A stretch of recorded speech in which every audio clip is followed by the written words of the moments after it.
ஒரு மனிதன் ஆரோக்கியமாக இருக்கணும்னா நோய் வரக்கூடாது. நோய் வரக்கூடாதுன்னா நல்ல உணவு சாப்பிடணும். ஸோ உணவு அப்படிங்கிறது இன்றைக்கி ஒரு பெரிய இண்டஸ்ட்ரி. அதுதான் நீங்கள் அழகாக சொல்லிட்டீங்க, ஃபுட் இண்டஸ்ட்ரி. இந்த ஃபுட் இண்டஸ்ட்ரின்றது என்ன? நம்ம வீட்டில் வந்து சமைக்கிறோம். நமக்கு சமைக்கிறதுக்கு சில விஷயங்கள் தேவை ஏற்படுது. ஃபுட் இண்டஸ்ட்ரின்றது இப்படி தான் அப்படின்னு நிறுத்திக்க முடியாது. அது ப்ரைமரிலேருந்து டெர்ஷியரிக்குள்ளே போய் வேல்யூடேஷனில் போயிட்டு இங்கே குவாலிட்டி ஃபுட்டு ப்ரொடியூஸ் பண்ணி கொடுக்குற வரைக்கும் அதை என்ன சொல்கிறது, ரெடி டு ஈட் அப்படியே நீங்கள் செஞ்சு சாப்பிட்லாம், இல்லை ரெடி டு குக்கு. முன்னாடி வந்து பார்த்திங்கன்னா இந்த ஊர் உணவு இங்கே தான் சாப்பிட்டோன்னு இருந்தது, சரிங்களா? இன்னொரு ஊருக்கு போனால் தான் அந்த ஊர் உணவு இருந்தது. இப்போ அப்படி கிடையாது. நீங்கள் சைனாக்காரன் ஃபுட்டை வந்து எதுக்கு சைனாவுக்கு போனால் நீங்கள் இங்கேயே நீங்கள் என்ன வேணால் சாப்பிட்லாம். நீங்கள் தாய்லாந்து ஃபுட்டாக இல்லை ஜாப்பனீஸ் ஃபுட்டாக எதுவாக இருந்தாலும் நீங்கள் இங்கேயே நீங்கள் சாப்பிட்லாம். ஸோ அந்தளவுக்கு வந்து எந்த பிஸ்னஸ் பண்ணாலும் நீங்கள் ஒரு ஐஸ்கிரீமே பண்ணால் கூட அதில் நம்ம ப்ரிசர்வேட்டிவ் நம்ம சொல்லி தரதில்லை. கேக்கு மஃபின் பண்ணால் கூட எதுக்கு ப்ரிசர்வேட்டிவ் போடணும்? போடலன்னா தட்டையாக இருக்கும் கேக்கு, பரவாயில்ல சாப்பிட்டுக்கலாம். புரியுங்களா? அந்த மாதிரியான கான்செப்டில் நம்ம வந்து தொடர்ந்து பிரயாணம் பண்ணிகிட்ருக்கோம். அப்படி பார்த்தீங்கன்னா லட்சக்கணக்கான பெண்களை உண்மையிலே நான் வந்து 2006 ட்ரெயின் பண்ணி வந்திருக்கேன். எனக்கு வந்து ஒரு 16 வருஷம் கார்பரேட் எக்ஸ்பீரியன்ஸ் இருக்குது. அதில் வந்து கடைசியாக இடிஐக்கு தான் மதுரையில் HCL ஆக்சிஜருக்கெல்லாம் ஃபுல்லாக நான் ப்ராஜெக்ட் பண்ணியிருக்கேன். அப்போ ஒரு பேட்ச்லேயுமே பார்த்தீங்கன்னா 60 ஆண்டர்பனர்ஸை ட்ரெயின் பண்ணி கொண்டு வந்திருக்கேன்.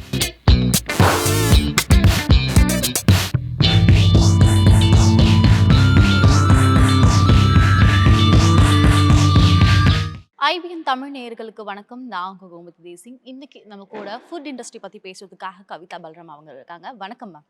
வணக்கம் மேம், எப்படி இருக்கீங்க? நல்லா இருக்கேன். நீங்கள் எப்படி இருக்கீங்க? நல்லா இருக்கேன் மேம். ஓகே, ஃபுட் இண்டஸ்ட்ரி பற்றி சில பல கேள்விகள்லாம் இருக்கும்ல, எல்லாருக்குமே சில கொஷின்ஸ்லாம் இருக்கும். நீங்களுமே வந்து அதை சார்ந்து வந்திருக்கிறதாக எனக்கு முதல்ல ஃபுட் இண்டஸ்ட்ரியில் என்னெல்லாம் நடக்கும் அப்படின்றத சொல்லுங்கள். அதை தொடர்ந்து நம்ம இன்னும் சில விஷயங்களை பேசலாம்.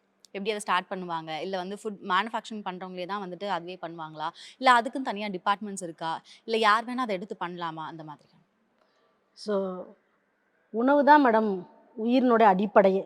ஸோ உணவு இல்லைன்னா ஒன்றுமே கிடையாது. நோய் நாடி நோய் முதல் நாடி அது தணிக்கும் வாய் நாடி வாய்ப்பை செயல்னு சொன்னார் வள்ளுவர்.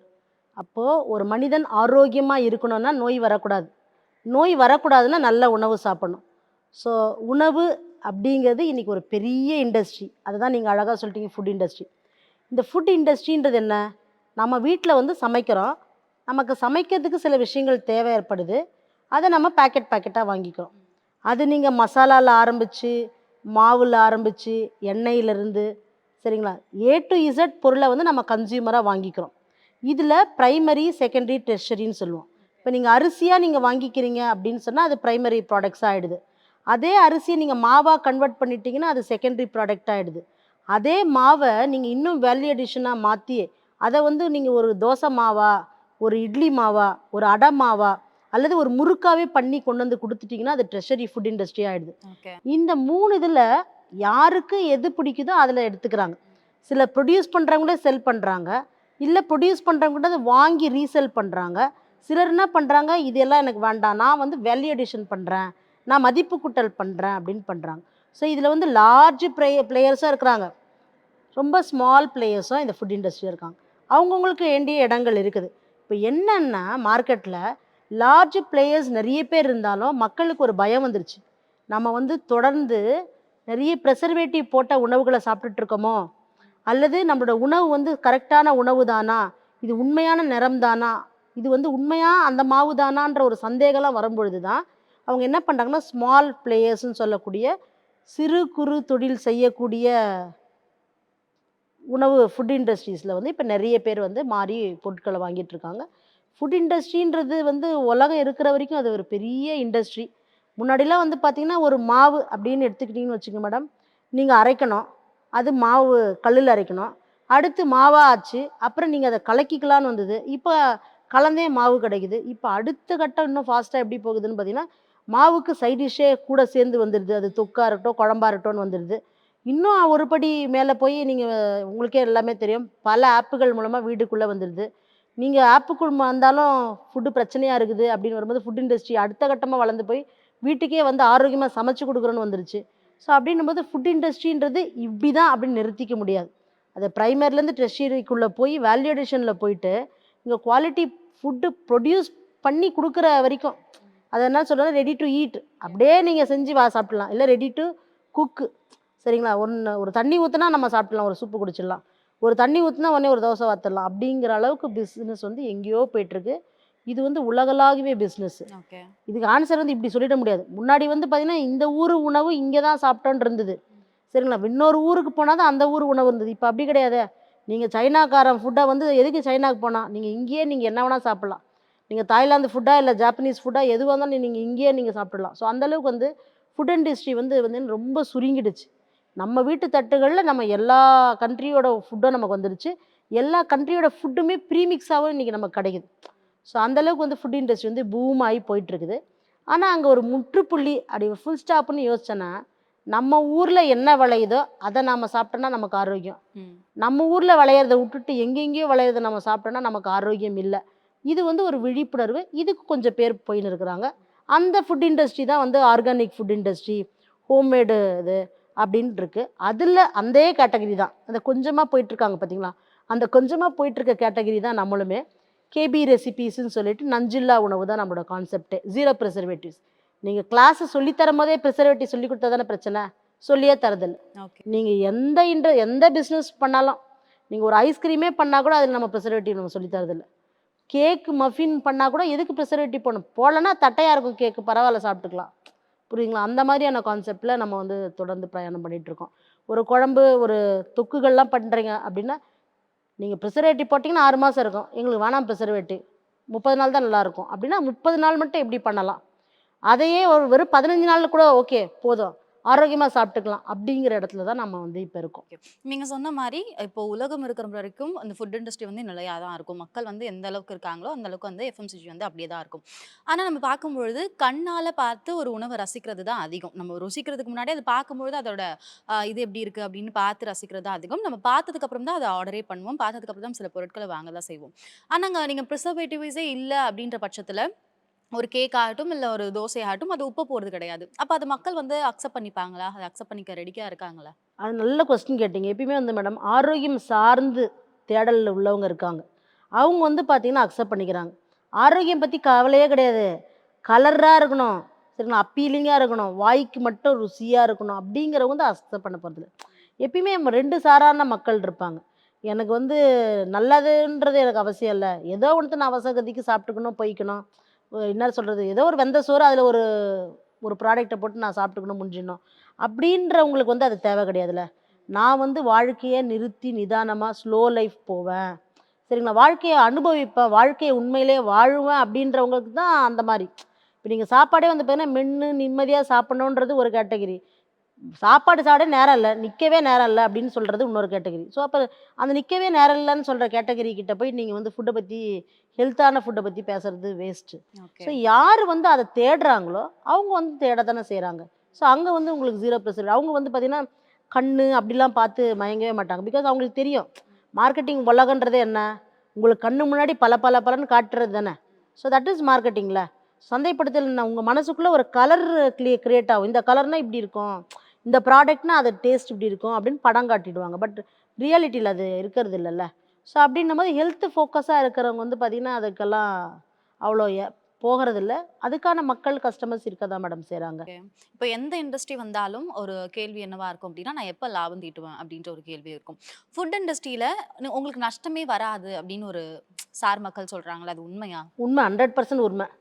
ஃபுட் இண்டஸ்ட்ரியில நஷ்டம் வரதுக்கு வாய்ப்பே கிடையாது. அது எப்ப நஷ்டம் வரும் அப்படின்னு சொன்னா, இப்போ ஒரு உதாரணம் சொல்றேன். இப்ப நீங்க வந்து ஒரு மசாலா பிசினஸ் இருக்கு. இல்ல ஒரு இட்லி பொடி பிசினஸ் பண்றாங்க. ஒரு அம்மா ஊறுகாய் பிசினஸ் பண்றாங்க. இல்ல வத்தல் வடகம் பண்றாங்க. இல்ல மால்ட் பிசினஸ் பண்றாங்க. மால்ட்லயே வந்து பார்த்தீங்கன்னா, நாங்க வந்து 0 சுகர் மால்ட் தான். சர்க்கரையே போடாத மால்ட் தான் நம்ம சொல்லி தரோம். ஸோ இந்த மாதிரி நீங்க வந்து ஒரு மழை காலமா இருந்ததுன்னா, மழை காலத்துக்கான ப்ரீமிக்ஸஸ் வகுப்புகள்னு நடத்துறோம். லட்டுகள் வகுப்புகள் நடத்துறோம். ஸோ இந்த மாரி எனி பிசினஸா இருந்தாலும், மேடம் நீங்களோட இன்வெஸ்ட்மென்ட் ரூ. 500ன்னு வச்சுக்கோங்களேன். எனக்கு ரொம்ப ப்ராஃபிட் வேணாம். எனக்கு 50% ப்ராஃபிட் வேணும்னு அவங்க நெனச்சாங்கன்னா, ரூ. 500 இன்வெஸ்ட் பண்ணா ரூ. 250 எக்ஸ்ட்ரா வந்துருது. அதுதான் ஃபுட் இண்டஸ்ட்ரி. அதுவே அவங்களுக்கு நல்லா விக்க தெரியும். நல்லா பிராண்ட் பண்றாங்க. நீங்க சொன்ன மாரி நல்லா ஃபோட்டோ எடுக்குறாங்க, போடுறாங்க அப்டின்னா, ரூ. 500 ரூ. 1000 கன்வெர்ட் பண்ணிடலாம். இப்ப எங்க பிரச்சனை வரும் அப்டின்னு பார்த்தீங்கன்னா, யாரு வந்து அந்த ரூ. 500 இருக்குல்ல, அதுக்கு பேர் காஸ்டிங். ஓகே. அந்த காஸ்டிங்ன்றதுலயே தப்பா கணக்கு பண்ணுவாங்க மேடம். இப்போ வந்து அத ப்ரொடியூஸ் பண்றாங்கன்னா, அதுக்கு ஒரு கேஸ் செலவுலாம் ஆகும்னு வச்சுக்கங்களேன். கேஸ் செலவுக்கே பார்த்தீங்கன்னா, அவங்க வந்து ஒரு 1 கிலோ இட்லி பொடி பண்ணதுக்கு ரூ. 50 கேஸ் செலவுன்னு எழுதுவாங்க. ம். டிரான்ஸ்போர்ட்டுக்கு 1 கிலோக்கு என்ன கடைக்கு போய் என்ன வாங்கிட்டு வந்தாங்க, அதுக்கு ஒரு ரூ. 30ன்னு கணக்கு போடுவாங்க. இந்த மாதிரி தப்பாக கணக்கு பண்ணுறாங்களே, கால்குலேஷனே தப்பு இருக்குது பாருங்க. அவங்களுக்கு தான் அது நஷ்டம் மாதிரி தெரியும். ஆனாலும் அது நஷ்டம் கிடையாது. ஆக்சுவலி நஷ்டம் கிடையாது. பட் ஆனால் அவங்களோட கால்குலேஷன் காஸ்டிங் தப்பு. அதனால ஃபுட் இண்டஸ்ட்ரி தப்புன்றாங்க. இது வந்து ஒரு ஃபெயிலியர். 2வது ஃபெயிலியர் வந்து பார்த்தீங்கன்னா, அகலக்கால் விரிக்கிறது. இப்போ வந்து பார்த்தீங்கன்னா, ஒரு பர்ட்டிகுலர் ஷாப் வைப்பாங்க. இல்லைன்னா ஒரு ஹோட்டல் இண்டஸ்ட்ரியை ரன் பண்ணுவாங்க. இல்லைன்னா evening tiffin centre, soup mix இது மாதிரி ஏதாச்சும் ஃப்ரான்ச்சைஸ் மாடல்லாம் நிறைய பேர் எடுக்கிறாங்க. அவங்க என்ன பெரிய தப்பு பண்ணுறாங்கன்னா, ஒரு மார்க்கெட் ஸ்டடியே பண்ண மாட்டாங்க. இந்த இடத்துல வந்து ஏற்கனவே 4 கடை இருக்குதே, நம்மளது ஓடுமா அப்படின்னு பார்க்க மாட்டாங்க. இல்லை சில நேரங்களில் 4 கடை இருந்தாலும் அந்த கடை ஓடும்.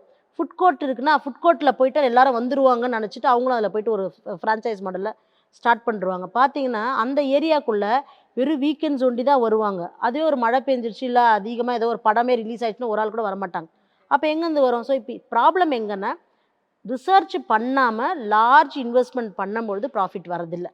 பட் மற்றபடிக்கு ரிசர்ச் பண்ணிட்டு பண்ணுறவங்களுக்கு வந்து பார்த்தீங்கன்னா, நஷ்டம் வரத்துக்கு வாய்ப்பே கிடையாது மேடம். இப்போ லார்ஜ் இன்வெஸ்ட்மெண்ட் பண்ணும்பொழுது என்னன்னா, உங்களுக்கு பிரேக் ஈவனுக்கு குறைஞ்சது 2 வருஷம் 3 வருஷம் ஆகும். ம். அதுக்கு அவங்க வந்து வெயிட் பண்ணுறதுக்கு அவங்க ரெடியாக இருக்கும் பொழுது, அது வந்து என்ன சொல்கிறேன்னா, அது not only food industry, any entrepreneurship, any தொழில் முனைவுக்கு வந்து பார்த்தீங்கன்னா, விடாமுயற்சி விஸ்வரூப வெற்றின்னு சொல்லுவாங்க. பர்சிஸ்டன்ட் கண்டினியூ, அதாவது கன்சிஸ்டன்ட் இஸ் அ கீன்னு நான் எப்பயுமே. நீங்கள் வந்து தொடர்ந்து முயற்சி செஞ்சே இருக்கணும். இன்றைக்கி லாபம் வரும், நாளைக்கு லாபம் வராது, இன்றைக்கி கஸ்டமர் வருவாங்க, நாளைக்கு கஸ்டமரே வரமாட்டாங்க அப்படின்னு சொல்லி இல்லாமல் தொடர்ந்து அதிலே இருக்கணும். அதே மாதிரி ஃபுட் இண்டஸ்ட்ரியில் இன்றைக்கி ஆரம்பிச்சுட்டு 1 வருஷம் ஆனவொடனே வரலன்னு சொல்லிட்டு போயிடக்கூடாது. ம். 3 வருஷமாச்சும் அதில் நீங்கள் ஒரு பிளேயராக இருக்கணும். 3 வருஷமா நீங்கள் பிளேயராக இருந்தீங்கன்னா தோற்று போகிறதுக்கு வாய்ப்பே கிடையாது மேடம். 3 வருஷம் பிளேயராக இருந்தாங்க ஃபுட் இண்டஸ்ட்ரினா, அதுக்கப்புறம் அவங்க லட்சங்களை குவிக்கிறதும் கோடிகளை குவிக்கிறதும் பார்க்குறோம்ல. இந்த கார் வாங்கினா அந்த பங்களா வாங்கினேன்னு சொல்கிற பல இன்டர்வியூஸ் நீங்கள் பார்க்குறீங்களா? அது வந்து சாத்தியம். நான் இதை தொடர்ந்து 2006லேருந்து நான் விமன் ஆண்டர்பிரினர்ஷிப்போட ட்ராவல் பண்ணிட்டு வரேன். நான் வேணா எம்எஸ்டபிள்யூ படிக்கும்போது விமன் ஆண்டர்பிரினர்ஷிப், சோஷியல் ஆண்டர்பிரினர்ஷிப் படிச்சிருக்கேன். படித்து அதை தொடர்ந்து நான் ட்ராவல் பண்ணி வரதில் பார்க்குறது என்னன்னா, யார் வந்து கன்சிஸ்டண்ட்டாக உழைக்கிறாங்களோ அவங்க சக்ஸஸ் ஆகுறாங்க. ஸோ 2 விஷயம். ஒன்று வந்து பார்த்தீங்கன்னா, இதில் தோக்கத்துக்கு இடமே இல்லை. யார் தோற்று போகிறாங்கன்னு வரும்போது அவங்க வந்து ரிசர்ச் பண்ணலை. 3வது வந்து கன்சிஸ்டண்ட்டாக இல்லைன்னா தோற்று போவாங்க. ஓகே. நீங்க பேசும்பொழுதே சொல்லியிருந்தீங்க, எந்த இடத்துல வைக்கிறாங்க அப்படின்றத பொறுத்து இருக்கு அப்படின்னு. இப்ப அதெல்லாம் தாண்டி கிளவுட் கிட்சன் அப்படின்ற விஷயத்த கொண்டு வந்துட்டாங்க. இதுல எது பெஸ்ட்டு? இப்போ நீங்க மோரோவர் அதையும் தாண்டி பண்றதால, இப்போ கிளவுட் கிட்சன் பெஸ்ட்டா? இல்ல வந்துட்டு அவங்க வந்து ஒரு பிளேஸ் செலக்ட் பண்ணி, அந்த இடத்துல போயிட்டு குக் பண்ணி, அங்கருந்து குடுக்குறது பெஸ்ட்டா? மேம் உங்களுக்கு வந்து பார்த்தீங்கன்னா, வெளியில வந்து கிளவுட் கிச்சன் வந்து பயங்கரமா பேசுறாங்க. ஆனா கிளவுட் கிச்சன் நடத்துறவங்களுக்கு தான் தெரியும். அதில அவங்க எவ்வளோ கை கால சுட்டுக்குனாங்கன்னு சொல்லிட்டு. ஸோ அந்த ஃபீல்டுலயே நம்ம இருக்கிறோன்னு சொல்றேன். கிளவுட் கிச்சன் வந்து கேட்கறதுக்குனா வந்து ஒரு பெரிய ஜார்கன்னா, கேட்சிங்கான வேர்டா இருக்கலாம். பட் அவங்களோட இன்கம் அதுலேருந்து என்ன வந்தது? What is the output? எவ்வளோ ஃபுட்ஃபால்? இத நீங்க எடுத்தீங்கன்னு பார்த்தீங்கன்னா, ரொம்ப ரொம்ப கம்மியான நம்பர். ஓகே. அப்ப அது வந்து ஒரு ஐடியல் கான்செப்ட்டா? ஏன்னா, நீங்க வந்து பார்த்தீங்கன்னா, அவ்வளோ உழைக்கிறீங்க. நீங்க அவ்வளோ டைம் குடுக்குறீங்க. அந்த டைம் குடுத்ததுக்கு உங்களோட ப்ராஃபிட்ட போய் பார்த்தீங்கன்னா, அங்க ஒண்ணுமே இல்ல. ஸோ அப்டின்னும்போது நீங்க ஸ்டால் கான்செப்ட்டே அத விட பெஸ்ட்டு தான் அப்டின்றது தான் என்னுடைய எக்ஸ்பீரியன்ஸ்ல நான் சொல்றது. ஏன்னா, எனக்கு நிறைய விமன் வந்து கிளவுட் கிச்சன் போயிட்டு, அதனால வந்து பெருசா ஒண்ணும் சோபிக்க முடியாத, ஜெயிக்கிறதுன்றது அடுத்த கட்டம் மேடம். ஒரு காசு பண்ண முடியாம, ப்ராடக்ட் பண்ணி முன்னேறலாம் அப்டின்னு நெறைய பேர் நம்மகிட்ட ட்ரெய்னிங் வந்துன்னு இருக்காங்க. ஸோ அதன் அடிப்படையிலயுமே எனக்குமே பர்சனலா வந்து கிளவுட் கிச்சன் வந்து அன்டில் அதர்வைஸ் அது ஒரு கார்ப்பரேட்டோட அப்படிலாம் கனெக்ட் ஆகாத வரைக்கும், அது வந்து வெறும் இண்டிவிஜுவல் கஸ்டமர்ஸோட ஃபுட்ஃபால் வந்து ரொம்ப குறைவு தான். ஓகே. ஃபுட் இண்டஸ்ட்ரி அப்படின்னு வரும்பொழுது, நீங்க யாரையாவது ட்ரெயின் பண்ணி, நீங்க யாரையாவது கொண்டு வந்து, அவங்க வந்து நல்லா வளர்ச்சி பெற்று அந்த மாரி ஏதாவது ஒரு தருணம் இருக்கா? அப்படி பார்த்தீங்கன்னா, லட்சக்கணக்கான பெண்கள உண்மையிலேயே நான் வந்து 2006லேருந்து ட்ரெயின் பண்ணின்னு வந்திருக்கேன். ஓகே. எனக்கு வந்து ஒரு 16 வருஷம் கார்ப்பரேட் எக்ஸ்பீரியன்ஸ் இருக்குது. அதில வந்து கடைசியா இடிஐக்கு தான் மதுரையில HCL, ஆக்ஸிஜனுக்கெல்லாம் ஃபுல்லா நான் ப்ராஜெக்ட் பண்ணியிருக்கேன். அப்போ ஒரு ஒரு பேட்ச்லேயுமே பார்த்தீங்கன்னா 60 ஆண்டர்பிரினர்ஸ ட்ரெயின் பண்ணி கொண்டு வந்திருக்கேன். அது இல்லாம இப்ப நம்ம வந்ததுக்கப்புறம் நெறைய பிராண்டு மேடம். அ இப்ப வந்து பார்த்தீங்கன்னா, ஃபேமஸா இருக்கக்கூடிய பிராண்டுன்றத விட சொல்லலாமான்னு எனக்கு தெரியல. ஏன்னா, அந்த விமன் ஆண்டர்பிரினர்ஸ் என் நேம எங்கேயுமே பயன்படுத்துறது இல்ல. ஏன்னா, அவங்களோட ரெசிபி வந்து நம்மளோட ரெசிபி. ம். ஏன்னா, நம்மளோட ஃபார்முலாவ வாங்கி தான் அவங்க பண்றாங்க. நம்மளது வந்து ஒரு ஃபார்முலா தரோம். உங்களுக்கு ரசம் வேணுமா? பிரியாணி வேணுமா? சிக்கன் 65 வேணுமா? இல்ல யூனிவர்சல் கிரிஸ்பி ஃப்ரை வேணுமா? ஒரு டீ மசாலா வேணுமா? நீங்க உங்களுக்கு என்ன வேணும்? அப்படி நம்மகிட்ட வந்து 2000த்துக்கும் மேற்பட்ட ஃபார்முலாக்கள் இருக்கு. அப்ப அந்த பிராண்டு இப்ப எக்ஸ், ஒய், இசட்ன்ற பிராண்ட் வந்து பார்த்தீங்கன்னா, நல்லா இன்னைக்கு ரீசெல்லே இருக்கிறாங்க, ஷாப் வச்சுன்னு இருக்கிறாங்க, ஹோட்டலும் பண்றாங்க. ஆனால் அவங்கள பொறுத்த வரைக்கும் அது அவங்களோட ப்ராடக்டாக தானே வெளியில் பார்க்கப்படுது. ஸோ நம்ம வந்து அந்த இடத்துல அவங்களுக்கு வந்து என்ன பண்ணுறோம், ஒரு ஃபார்முலா தான் நம்ம சேல் பண்ணியிருக்கணும் போது அவங்களா சொல்லலாம் என் பேரை. நான் இவங்ககிட்ட போயிட்டு ட்ரெயின் பண்ணேன், இந்த ஃபார்முலா அவங்ககிட்ட தான் வாங்கினேன். அப்படி இல்லாத வரைக்கும் நம்ம இந்த பிராண்டை சொல்லும்போது அவங்களுடைய பிஸ்னஸ் பாதிப்படையும் சம்டைம்ஸு. ஓகே. இல்லைன்னா அவங்க என்ன நினைப்பாங்கன்னா, இவங்ககிட்ட தானே இவங்க ட்ரெயின் ஆனாங்க, அப்புறம் நானுமே அங்கே போயிடலான்னு மக்கள் நினைப்பாங்க. அந்த மாதிரி இதுக்கு பேர் வந்து ப்ரொஃபஷ்னலாக எத்திக்ஸ்ன்னு சொல்லுவோம். ஸோ அதனால் நான் அந்த ப்ரொஃபஷனல் எத்திக்ஸை ஃபாலோ பண்ணுறது. ஒன்ஸ் வந்து ஆண்டர்பனர் உருவாகுறாங்கன்னா அவங்க நம்மகிட்ட ட்ரெயின் ஆகுறாங்க, அவங்க போகிறாங்க. அவங்க நம்ம பேரை சொன்னால் சந்தோஷம், சொல்லலையே அதை பற்றி கவலையே இல்லை. நம்ம அடுத்த ஆண்டர்பனரை உருவாக்குறதும், புதுசாக வர பெண்களுக்கு எப்படி வந்து தொழில் செய்கிறது, பொருளாதார ரீதியாக முன்னேற்றுறது, எமோஷ்னலாக வீக் ஆகாமல் இருக்கிறது. சரிங்களா? மெயினாக விமனோட ப்ராப்ளம் வந்து பார்த்திங்கன்னா, எமோஷ்னலாக ரொம்ப டவுனாக இருப்பாங்க. ஏன்னா சோஷியலாக சப்போர்ட் இல்லை. சமுதாய ரீதியாக வந்து பார்த்திங்கன்னா எல்லாருக்கும் ஒன்றும் சப்போர்ட்லாம் இன்ன வரைக்கும் கிடையாது. நீங்கள் ரொம்பவே படிச்சிருக்கலாம், எல்லாம் பண்ணியிருக்கலாம். பட் சப்போர்ட் சிஸ்டம் வந்து இன்றைக்குமே ரொம்பவும் கம்மி தான். ஆனால் போராடுற மனநிலை இருக்கணும். அதை நான் வந்து சொல்கிறது என்னென்னா, அது வந்து மென்னாக இருக்கட்டும், விமனாக இருக்கட்டும், ஆண்டர்ப்ரனர்ஷிப்னு வந்துட்டிங்களா போராடுற மனநிலை இருக்கணும். முக்கியமாக ஃபுட் இண்டஸ்ட்ரியில் போராடுற மனநிலை இருந்தே ஆகணும். இருந்தால் மட்டும்தான் அதை காசு பண்ண முடியும். இப்போ யார் போராடுறாங்க அப்படின்னு பார்த்தீங்கன்னா, அந்த போராடுற மனநிலை யாருக்கு இருக்குன்னு பார்த்தீங்கன்னா, அவங்க எக்ஸ்ட்ராடினரியாக சொல்லுவாங்கள்ல, நான் எப்படியாச்சும் இதில் என்ன பண்ணேன், அடுத்த கட்டம் போகணுன்னு இருக்கும். அதுக்கு அவங்களுக்கு கிடைச்ச இடம், அமைச்ச சூழ்நிலை அப்படின்னும் பொழுது மேலே வந்துடுறாங்க. அவங்களுக்கு அதிர்ஷ்டம்னு உலகம் பேசுது. அதெல்லாம் கிடையாது. எவ்ரிடே போடுற ஹார்ட் ஒர்க்கு தான் மேடம். ஃபுட் இண்டஸ்ட்ரி பற்றி நீங்கள் எவ்ரி டே டு டே லைஃப்பில் நீங்கள் வந்து டாஸ்க்கோடு இருக்கணும். இப்போ நீங்கள் ஒரு ஹோட்டல்னு நீங்கள் வச்சுட்டிங்கன்னு வச்சுங்களேன், நீங்கள் உங்கள் எம்ப்ளாயி வராங்களோ வரலையோ காய் கட் பண்ணுறதுக்கு நீங்கள் முதல்ல ஆளாக அங்கே இருக்கணும். அப்படி இருக்கும்பொழுது மட்டும்தான் எம்ப்ளாயீஸ் வந்து அதில் பண்ணுவாங்க, ஃபோக்கஸ் பண்ணுவாங்க. ஃபுட் இண்டஸ்ட்ரியில எல்லாருக்குமே வந்து அதோடைய ப்ரோஸ் தெரியும். இதெல்லாம் தான் இருக்குன்னு. அதில என்னென்ன கான்ஸ் இருக்கு? ஃபுட் இண்டஸ்ட்ரியில் கான்ஸ்ன்னு கேட்டிங்கன்னா, சேலஞ்சஸ்ன்னு கேட்டிங்கன்னா மேடம், நான் 50 இல்ல 100 அடிக்கிடுவேன். ஓகே. ஒன்று வந்து பார்த்தீங்கன்னா, நீங்கள் வந்து பயங்கரமாக டிஃப்ரெண்ட்டாக மெனு கொடுத்துட்டே இருக்கணும். அது வந்து ரெடி டு ஈட்டில் மட்டும் இல்லை, ரெடி டு குக் ஐட்டமே பார்த்தீங்கன்னா, நீங்கள் ஒரே மாதிரி ஒரு அடை மிக்ஸ் தான் இதுதான் இருக்குது, ஒரே ஸ்டாண்டர்டாக நீங்கள் கொடுத்தீங்கன்னா வாங்க மாட்டாங்க. ஸோ பெரிய சேலஞ்ச் வந்து பார்த்தீங்கன்னா, நீங்கள் இம்ப்ரூவைஸ் பண்ணினே இருக்கணும். உங்களோட ப்ராடக்ட்டை வந்து இம்ப்ரூவைஸ் பண்ணினே இருக்கணும். 2வது ஃபுட் இண்டஸ்ட்ரியிலே இருக்கிற ஒரு பெரிய சாபக்கேடு என்னன்னு பார்த்தீங்கன்னா, raw material supply. So raw material சப்ளையில் வந்து இவங்களுக்கு ஒழுங்கா நல்லா ப்ராடக்ட் போயின்னு இருக்கும். ஃபார் எக்ஸாம்பிள் ஒரு பசுமஞ்சளில் ஒரு மால்ட்டு பண்ணி அவங்க நல்லா போயின்னே இருக்கிறாங்க. ஒரு ஃபிக்கு மால்ட்டு ஏதோ ஒன்று பண்ணாங்க. நல்லா பூம் ஆனா கடைசியில் பார்த்தா ஸ்டாக் வரல, அவ்வளோதான் கஸ்டமரோட. ஸோ இது வந்து ஒரு எக்ஸாம்பிளுக்காக சொல்கிறேன். அப்போ ரா மெட்டீரியல் சப்ளை இல்லைன்னா அந்த பிஸ்னஸ் வந்து பெரிய சேலஞ்சு. 3வது வந்து பார்த்தீங்கன்னா, இது பெரிஷபிள். ஸோ நீங்கள் பர்ஃபெக்டாக நீங்கள் கஸ்டமர்கிட்ட உங்களோட ப்ரொடியூஸை கொண்டு போய் சேர்க்கலைன்னா போட்ட முதலீடெல்லாம் அதில் இதுவாகிடும். அப்போ கரெக்டாக வந்து பைப்லைன் சப்ளையும் டிமாண்டும் மேட்ச் பண்ணினே இருக்கணும். அப்போ உங்களால் வந்து அதில் சக்ஸஸ் பண்ண முடியும். மேட்ச் பண்ண முடியலன்னா உங்கள் பிஸ்னஸ் படுத்துரும். ஓகே. ஸோ இதில் வந்து சேலஞ்சுன்னு பார்த்தீங்கன்னா, உங்களுக்கு வந்து labour force. So labour force வந்து ஒரு மிகப்பெரிய இஷ்யூ. 4வது வந்து பார்த்தீங்கன்னா, மிஷினரி. நல்லா பிஸ்னஸ் பண்ணுவாங்க, ஆனால் இன்வெஸ்ட்மெண்ட் பண்ணி மிஷினரிக்குள்ளே போக மாட்டாங்க. பட் மிஷினரிஸை இன்வெஸ்ட் பண்ணிவிடுவாங்க, அதுக்கேற்ற வந்து ஆர்டர்ஸு அந்த மாதிரிலாம் வராது. ஸோ இது வந்து சேலஞ்சு தான். இதை நம்ம வந்து இது சாபம்னு இதில் சொல்கிறதுக்கு கிடையாது. இது வந்து ஒரு சேலஞ்சு. அந்த சேலஞ்சையுமே யார் வந்து அதான் சொல்லுவாங்க ட்ரபிள் ஷூட் பண்ணுறதுக்கு தெரியுதோ அவங்களால மேலே வர முடியும் மேடம். ஐயோ இவ்வளோ கஷ்டம் வருது, அது வருது, அதாவது சொல்லுவாங்களே, ஒரு சில டிவி சேனல்லாம் கூட பார்க்கலாம், எதிர்பாராததை எதிர்பாருங்கள்னு ஒரு டைலாக் வரும். அது மாதிரி ஃபுட் இண்டஸ்ட்ரியை பொறுத்த வரைக்கும் எப்பயுமே எதிர்பாராததை எதிர்பார்க்கறதுக்கு ரெடியாக இருக்கிறவங்களுக்கு வந்து பார்த்திங்கன்னா, என்ன சவால் வந்தாலும் அப்படி ஜுஜிப்புமே தட்டு போயிடுவாங்க. அப்படி இல்லைன்னு வச்சுக்கலாம், ஐயோ அப்படின்னு உட்காந்துருவாங்க. ஸோ அதனால் இதில் வந்து 50 இல்லை 100கணக்கான காம்படிட்டர்ஸ் ரொம்ப ஜாஸ்தி. ஓகே. இப்போ முன்னாடி வந்து பார்த்தீங்கன்னா ஒரு 4, 5 பிராண்டு தான் இருந்தது. இன்றைக்கி வந்து பார்த்தீங்கன்னா தெருவுக்கு 4 பிராண்ட் வந்திருக்கு. ஆனால் வந்த பிராண்டு வந்து 4 மாதத்துலேயே காணாமல் போகிற பிராண்ட் நிறைய இருக்குது. மஷ்ரூம் மாதிரி காணாமல் போயிடுது.